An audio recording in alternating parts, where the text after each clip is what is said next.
നമസ്കാരം. പലപ്പോഴായി പലതരത്തിലുള്ള ഇൻവെസ്റ്റ്മെന്റുകളെ കുറിച്ച് വീഡിയോ ഞാൻ ചെയ്യാറുണ്ട്. ഈ ഒരു വീഡിയോ വളരെ വ്യത്യസ്തമായിട്ടുള്ള ഒരു വീഡിയോ ആണ്. നിങ്ങളുടെ കയ്യിൽ എങ്ങനെ പോയാലും ഒരു മാസം ഒരു 500 രൂപയൊക്കെ നിക്ഷേപിക്കാൻ ഉണ്ടാവും അല്ലെ. ചിലരോട് 3000, 5000, 10000 ഒക്കെ നിക്ഷേപിച്ചിട്ട് പല രീതിയിലുള്ള റിട്ടേൺ എടുക്കുന്ന പല സംഭവങ്ങളെ കുറിച്ച് നമ്മൾ പറയുന്നുണ്ട്. ഇന്ന് ഞാൻ പരിചയപ്പെടുത്താൻ പോകുന്നത് പ്രതിമാസം 500 രൂപ മാത്രം നിക്ഷേപിച്ചുകൊണ്ട് എങ്ങനെ നമുക്ക് 2 കോടി രൂപ സമ്പാദിക്കാം എന്നതിനെ കുറിച്ചാണ്. സോ നിങ്ങൾ ആദ്യമായിട്ടാണ് വീഡിയോ കാണുന്നതെങ്കിൽ ചാനൽ ഒന്ന് സബ്സ്ക്രൈബ് ചെയ്യുക. ഇതുപോലെയുള്ള ഇൻഫർമേഷനുകൾക്കായിട്ട് ഞങ്ങളുടെ വാട്സ്ആപ്പ് ഗ്രൂപ്പിന് ലിങ്ക് വീഡിയോ ഡിസ്ക്രിപ്ഷനിലും കമന്റ് ബോക്സിലും കൊടുത്തിട്ട് ക്ലിക്ക് ചെയ്തിട്ട് ജോയിൻ ചെയ്യുക. ഇന്ന് പരിചയപ്പെടുത്താൻ പോകുന്ന ഇൻവെസ്റ്റ്മെന്റ് ഓപ്പർച്യൂണിറ്റി എന്ന് പറയുന്നത് മ്യൂച്വൽ ഫണ്ട് തന്നെയാണ്. മ്യൂച്വൽ ഫണ്ട് SIP ആണ്. പലർക്കും അറിയാം മ്യൂച്വൽ ഫണ്ട് SIP എന്ന് പറഞ്ഞ വളരെ ജെന്യൂൻ ആയിട്ടുള്ള ഒരു ഇൻവെസ്റ്റ്മെന്റ് മെത്തേഡാണ്.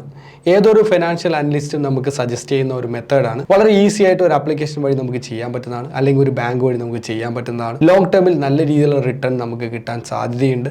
നല്ല പെർസെൻറ്റേജുകൾ മ്യൂച്വൽ ഫണ്ട് കമ്പനികൾ കൊടുക്കുന്നുണ്ട്. രാജ്യത്തുള്ള കമ്പനികളുടെ വളർച്ചയ്ക്ക് അനുസരിച്ചിട്ട് നമുക്ക് അതിൽ നിന്നൂടെ റിട്ടേൺസ് പലപ്പോഴും നമുക്ക് കിട്ടും. മ്യൂച്വൽ ഫണ്ടിലെ ഇൻവെസ്റ്റ്മെന്റ് ലാഭനഷ്ടങ്ങൾക്ക് വിധേയമാണ്. ഇങ്ങനെയുള്ള എല്ലാ കാര്യങ്ങളെക്കുറിച്ച് നമ്മളെല്ലാം ബോധവന്മാരാണ് അല്ലേ. എന്നാൽ നമുക്ക് ഏത് ഫണ്ടിൽ ഇൻവെസ്റ്റ്മെന്റ് ചെയ്താലാണ് ഈ ഒരു ലെവലിലേക്ക് നമുക്ക് പ്രോഫിറ്റ് കിട്ടാം എന്ന് നമുക്ക് നോക്കാം, എന്ന് വിശദമായിട്ട് പരിശോധിക്കാം. നിങ്ങൾക്കിപ്പോൾ ഇവിടെ കാണാം സ്ക്രീനിൽ Motilal Oswald mid cap fund direct growth. ഇതൊരു മിഡ് ക്യാപ്പ് ഫണ്ടാണ്. മോട്ടിലാൽ ഓസ്വാൾ നിങ്ങൾക്കറിയാം. മോട്ടിലാൽ എന്ന് പറഞ്ഞ കമ്പനി ബ്രോക്കിംഗ് സംവിധാനങ്ങളൊക്കെ പ്രൊവൈഡ് ചെയ്യുന്ന ഒരു വലിയൊരു കമ്പനിയാണ് മോട്ടിലാൽ. അവരുടെ ഒരു ഫണ്ടാണ് മോട്ടിലാൽ ഓസ്വാളിന്റെ മിഡ് ക്യാപ്പ് ഫണ്ട് എന്ന് പറഞ്ഞ ഒരു മ്യൂച്വൽ ഫണ്ട്. ഈ ഒരു ഫണ്ട് ഓൾ ഇയറിൽ റിട്ടേൺ കൊടുത്തേ കണ്ടോ 23.85% റിട്ടേൺ. ലാസ്റ്റ് 1 ഇയറിൽ നോക്കിയാൽ 47% റിട്ടേൺ, 3 ഇയറിൽ നോക്കിയാൽ 36% റിട്ടേൺ, 5 ഇയറിൽ നോക്കിയാൽ 26% റിട്ടേൺ, ഓൾ ഇയറിൽ നോക്കിയാൽ 23.85% റിട്ടേൺ. 5 സ്റ്റാർ റേറ്റിംഗ് ഉള്ള ഫണ്ടാണ്. ഓക്കെ, 5 സ്റ്റാർ റേറ്റിംഗ് ഉള്ള ഫണ്ട്. 6804 കോടിയുടെ ഫണ്ട് സൈസ് ഉണ്ട്.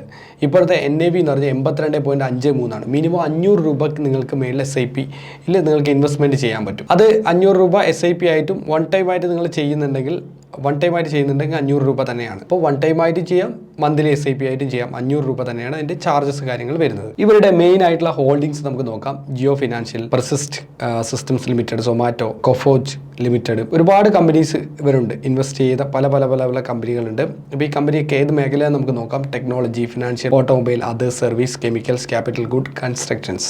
ഈ മേഖലയിലുള്ള കമ്പനികളാണ് ഒട്ടുമിക്ക കമ്പനികളും. 96.8% ഇക്വിറ്റിയിലും 3.2% ക്യാഷിലുമാണ് ഇവരുടെ ഇൻവെസ്റ്റ്മെന്റ് കാര്യങ്ങളുള്ളത്. ഈ ഒരു ഫണ്ടിന്റെ വീണ്ടും വിശദാംശങ്ങളിലേക്ക് വീണ്ടും പോയാൽ നമ്മൾ നേരത്തെ പറഞ്ഞു 1 ഇയർ, 3 ഇയർ, 5 ഇയറിലെ റിട്ടേൺസ് കാര്യങ്ങളൊക്കെ കാറ്റഗറീസ് വെച്ചിട്ട്. അതുപോലെ തന്നെ ഇവരുടെ എക്സിറ്റ് ലോഡ് റേഷ്യോ നമുക്ക് കാണാൻ പറ്റും. 15 ദിവസം കൊണ്ട് ഫണ്ട് നിങ്ങൾ റെഡീം ചെയ്യുകയാണെങ്കിൽ ഇൻവെസ്റ്റ്മെന്റ് ചെയ്തത് ഇവർക്ക് 1% എക്സിറ്റ് ലോഡ് വരും. സ്റ്റാമ്പ് ഡ്യൂട്ടി 0.005% സ്റ്റാമ്പ് ഡ്യൂട്ടി ഉണ്ട്. ടാക്സ് ഇംപ്ലിക്കേഷൻസിന്റെ ഡീറ്റെയിൽസ് കാര്യങ്ങളൊക്കെ ഇവിടെ കാണാൻ പറ്റും. നികേത് ഷാ, അതുപോലെ തന്നെ അങ്കുഷ് സൂഡ്, രാകേഷ് ഷെട്ടി, ഇവരൊക്കെയാണ് കമ്പനിയുടെ ഇപ്പോഴത്തെ ഫണ്ട് മാനേജേഴ്സ്. ഇനി എല്ലാവരും ചോദിക്കുന്ന ഒരു ചോദ്യം, അപ്പോൾ വിനീഷ് എങ്ങനെയാണ് ഈ 500 റുപ്പീസ് നമുക്ക് ഈ പറഞ്ഞ 2 കോടിയായിട്ട് മാറുന്നത്? അപ്പോൾ നിങ്ങൾ ഇവിടെ കണ്ടല്ലോ, ഇയർലി റിട്ടേൺ കൊടുക്കുന്നത് 23.85% ആണ്. നമ്മൾ ഈ 23.85% നിങ്ങൾ മനസ്സിൽ വെക്കുക. ഇവിടെ നമ്മൾ SIP കാൽക്കുലേറ്ററിൽ വന്നു. മന്ത്ലി SIP നിങ്ങൾ ചെയ്യുന്ന 500 രൂപയാണ്.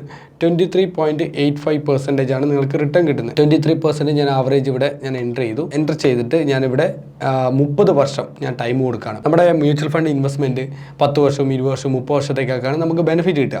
ഈ 30 വർഷത്തേക്ക് ഇൻവെസ്റ്റ്മെന്റ് ചെയ്താൽ നമ്മൾ ആകെ ഇൻവെസ്റ്റ്മെന്റ് ചെയ്യുന്നത് 1,80,000 രൂപയാണ്. 1,80,000 രൂപ മാത്രമേ നമ്മൾ ചെയ്യുന്നുള്ളൂ. നമുക്ക് കിട്ടുന്ന എസ്റ്റിമേറ്റ് റിട്ടേൺ 2,45,07,501 രൂപ. Total value 2,46,87,501. നിങ്ങൾ ആലോചിച്ച് നോക്കി, 30 വർഷത്തേക്ക് ഒരു ഫണ്ടിൽ ഇൻവെസ്റ്റ്മെന്റ് ചെയ്യുമ്പോൾ നമുക്ക് കിട്ടുന്ന തുക 2,500,000 രൂപ വെച്ചാണ് ചെയ്യുന്നത്.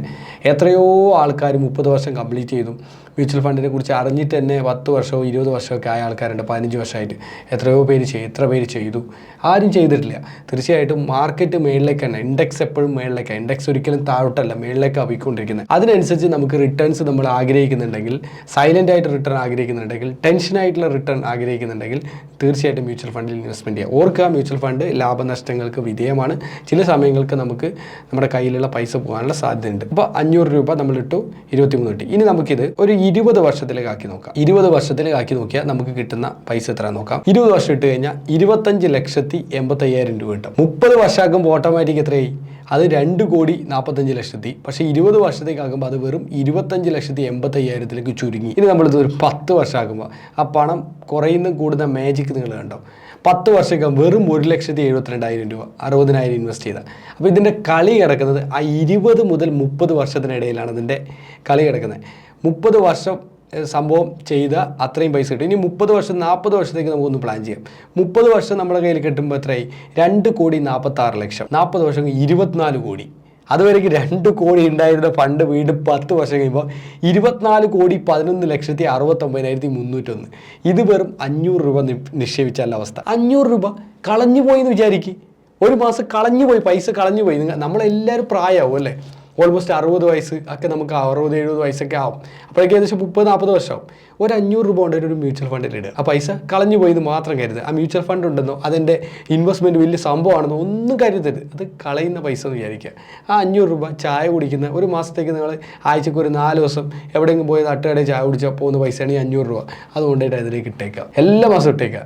അതങ്ങോട്ട് 10-40 വർഷം കഴിയുമ്പോൾ നമ്മളൊന്ന് ആലോചിച്ച് നോക്കുക, 24 കോടി രൂപയായിട്ട് നമ്മുടെ കയ്യിൽ കിട്ടും. ഇനി വളരെ സിൻസിയറായിട്ട് എനിക്ക് ഇൻവെസ്റ്റ്മെൻറ്റ് ചെയ്യണം എന്നുള്ള ആഗ്രഹത്തോടുകൂടി ചെയ്യുന്ന ഒരു വ്യക്തിയാണെന്ന് വിചാരിക്കുക. ഇദ്ദേഹം 5,000 രൂപ മന്ത്ലി ഇൻവെസ്റ്റ് ചെയ്യാണ്. ഒന്ന് ആലോചിച്ച് നോക്കിയാൽ ഫണ്ട് താഴെ നോക്കിയേ എത്രയായി നോക്കി. 241 കോടി രൂപ. 241 കോടി 16,93,000. അതുവരെ 24 കോടി ഉണ്ടത് 241 കോടിയായിട്ട് മാറി. അത് 5,000 രൂപ ചെയ്യുകയാണെങ്കിൽ അദ്ദേഹം 5,000 രൂപയല്ല, മാസം 10,000 രൂപ ചെയ്യുകയാണ്. 10,000 ചെയ്ത് എത്രയായി? 482 കോടി രൂപയായിട്ട് മാറി. ഇനി അദ്ദേഹം ഒരു 30,000 രൂപ വെച്ച് ചെയ്യുന്നുണ്ടെങ്കിലോ ആലോചിച്ച് നോക്കി എത്ര കോടിയായി? 1,447 കോടി രൂപയായിട്ട് മാറി. 30,000 രൂപ. ഇനി ഒരു 1 lakh ഒക്കെ ചെയ്യുന്നവരാണെങ്കിലോ നല്ലൊരു ഫിഗറൊക്കെ ഉണ്ട്. 1 lakh ഒക്കെ ചെയ്യുന്നുണ്ടെങ്കിൽ എത്ര? 4,823 കോടി 38,60,253 രൂപ. ആലോചിച്ച് നോക്കി ഈ ഫണ്ട്. അപ്പോൾ 30 വർഷം കൊണ്ട് ഇതിൻ്റെ 15% അന്നത്തെ വാല്യുവേഷൻ ഉണ്ടാവും എന്ന് വിചാരിക്കുക. അപ്പോൾ ഈ 1 lakh ഇട്ടവനെ സംബന്ധിച്ചിടത്തോളം ഈ 40 വർഷം കഴിയുമ്പോൾ ഈ ഒരു ഫണ്ടിൻ്റെ ഒരു 4,823 ഒരു 10% 15% വാല്യൂ അന്ന് ഉണ്ടാവുള്ളൂ എന്ന് വിചാരിച്ചാൽ പോലും നമുക്ക് ഏകദേശം 1,000 കോടി രൂപയുടെ ആസ്തി 1,000 കോടി രൂപയുടെ ആസ്തി ഉണ്ടാവും. 1,00,000 രൂപ ഇൻവെസ്റ്റ് ചെയ്തവന് 1,000 കോടിയുടെ ആസ്തി. ഒന്ന് ആലോചിച്ച് നോക്കിയേ എത്ര വലിയ ഫിഗറാണെന്ന്. ഇതേ കേസിൽ 10,000 ഇൻവെസ്റ്റ്മെൻറ്റ് ചെയ്തതിന് 100 കോടിയുടെ വാല്യൂ ഉണ്ടാവും. അന്ന് ഇന്നത്തെ 100 കോടിയുടെ വാല്യൂ, ഇന്നത്തെ 100 കോടി ശരിക്കും 100 കോടിയല്ല, അത്രയും വലിയ ഫിഗർ ഉണ്ടാവും. അന്ന് ഇന്നത്തെ 100 കോടിയുടെ വിലയുണ്ടാവും. അന്ന് 100 കോടി എന്ന് പറയുന്നത് 100 കോടി ഉണ്ടാവും. അതിനേക്കാൾ എമൗണ്ട് ഉണ്ടാവും. പക്ഷേ 100 കോടി ഇന്നത്തെ 100 കോടിയുടെ ആ ഒരു പവർ ആയിരിക്കും ഉണ്ടാവുക. ഇന്ന് 100 കോടി ഉണ്ടെങ്കിൽ നമുക്ക് എന്തൊക്കെ ചെയ്യാൻ പറ്റും? അതൊക്കെ അന്ന് നമുക്ക് ചെയ്യാൻ പറ്റും. പക്ഷേ ഫിഗർ അതിനേക്കാൾ കൂടുതലുണ്ട്. ആലോചിച്ച് നോക്കുക.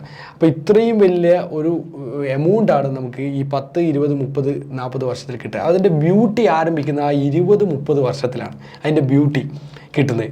അത് കഴിഞ്ഞിട്ട് 30-40 വർഷത്തിലിട്ട് അതിനേക്കാൾ കൂടുതൽ. ആ 10 മുതൽ 10 വർഷം വരെ വലിയ സംഭവമൊന്നുമില്ല. അതിൽ 10 to 20 വലിയൊരു സംഭവമൊന്നുമല്ല. വളരെ സിസ്റ്റമാറ്റിക് ആയിട്ട് പ്ലാൻഡ് ആയിട്ട് ചെയ്ത് നല്ല രീതിയിൽ റിട്ടേൺ ഉണ്ടാക്കാൻ പറ്റും. അപ്പോൾ എല്ലാവരും നല്ല ഒരു ഇൻവെസ്റ്റർ ആകാൻ വേണ്ടിയിട്ട് എല്ലാവരും ട്രൈ ചെയ്യുക. 100 രൂപയെങ്കിൽ 100, 500 എങ്കിൽ 500 ഇൻവെസ്റ്റ്മെൻറ്റ് ചെയ്ത് തുടങ്ങുക.